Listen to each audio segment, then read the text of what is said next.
Hello friends and welcome back to another gardening video. This video is about the unboxing and repotting of my orchid. This again I have got from Pots and Petals and the name of the orchid is Splash Compactum seedling. Since I had one hanging planter remaining, so I decided to buy another orchid this year. Last year in the month of November I had got around 5 orchids, but I had bought 6 planters, so I decided to buy one more so that I can use that planter. And I also purchased Bloom XL manure, which is a flower booster fertilizer that also costs about 200 rupees. The delivery charge via speed post was 172 rupees, so within 671 rupees I placed this order, and this is the fertilizer. This I am going to use on my remaining orchids because they are already 1 year old and I want them to bloom a little bit quicker. And below this I have the orchid which I ordered, and this one has pink white shaded flowers, but this time I saw, since I had ordered the fertilizer along with the orchid, the 2 little small stems which the orchid had that had got a little bit damaged. Maybe the fertilizer container was rolling on top of it, but the 3 bigger stems are perfectly fine. So I don't think the 2 smaller ones are going to survive, but this plant is a mature one, it seems, because I can see the end of a flower stalk. So it might have bloomed earlier even though it is mentioned as a seedling. So first I'm going to remove the name tag and I'll be using this to name the planter. And over here you can see the roots have become dried off. So the first thing that I'm going to do is hydrate the orchid, and for that I'm going to dip it in a container having water for 5 to 10 minutes so that the roots which are viable will swell up and I'll understand which roots are to be kept and which needs to be removed. So by the time the orchid was getting hydrated, this is the planter which I'm going to use. This is a hanging basket. So first of all I'm going to attach the name of the plant. I am doing this because I want to see when the flowers bloom whether it is the orchid that I ordered or it's something else. I'm pretty sure it will be the orchid which I've ordered because my friend had got these orchids from the same site and they had bloomed according to what she had ordered. And now coming back to the orchid after I hydrated it, you can see the roots, the viable roots will look greenish in color. The brown ones are the dead roots. You can identify them by pressing it. If it is empty, hollow, then that root is of no use. You can remove it. So before repotting, I'm going to remove off all the unnecessary roots so that the fresh roots get a chance to grow nicely.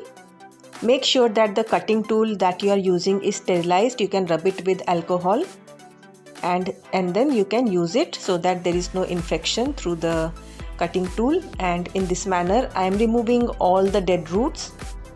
Most of the roots had dried off because of its journey. This came from down south and I am living in the eastern part of India. So in this manner I removed all the dead roots, and these 2 I don't think are going to survive, but I am still going to let it remain with the main orchid plant, and let's wait and watch what happens. And now let me fill up the potting mix in the container.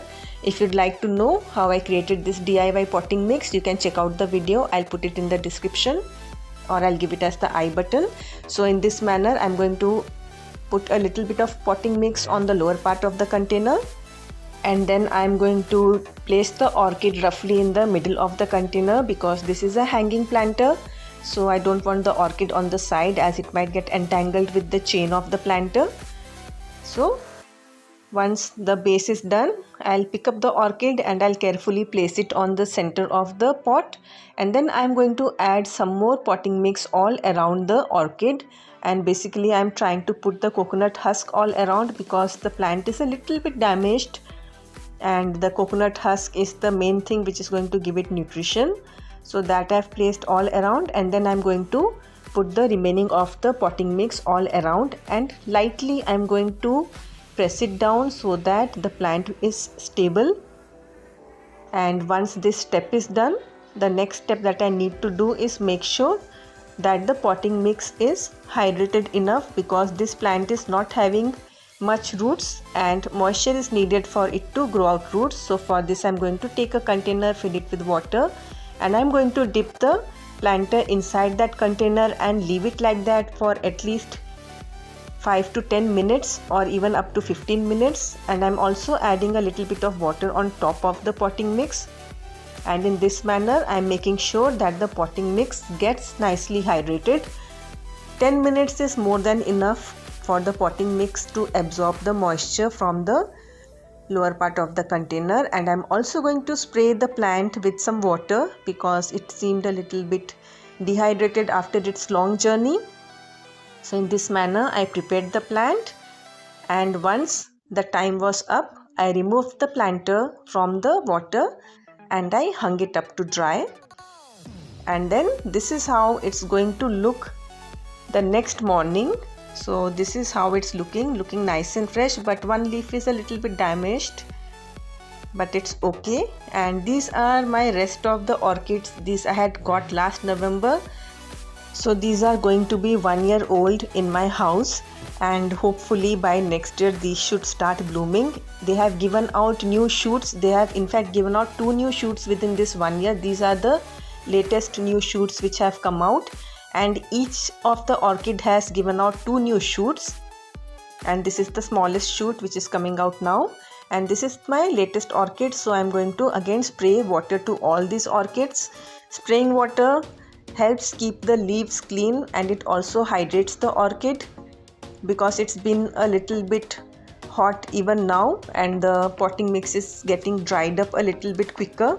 So I have to give them a spray of water almost every day, and in this manner I am keeping the orchids hydrated. So these are all the beautiful orchids which I have ordered from Pots and Petals, and as you can see, all of them are doing really great.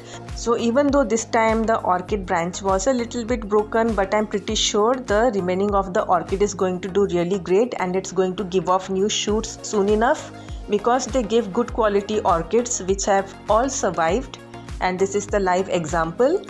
And one thing that you can do is either hang this orchid in this manner, or if you want the orchid should give out new roots quickly, then you can create a humidity container. So this is one more trick to create humidity container. Take a container, fill it with water, leave a little space, then place the planter on top. Make sure there is a little bit of gap between the water and the container, and in this manner you can keep it. The water will evaporate and go up, and the orchid will get a regular supply of moisture, and it will give out roots pretty soon.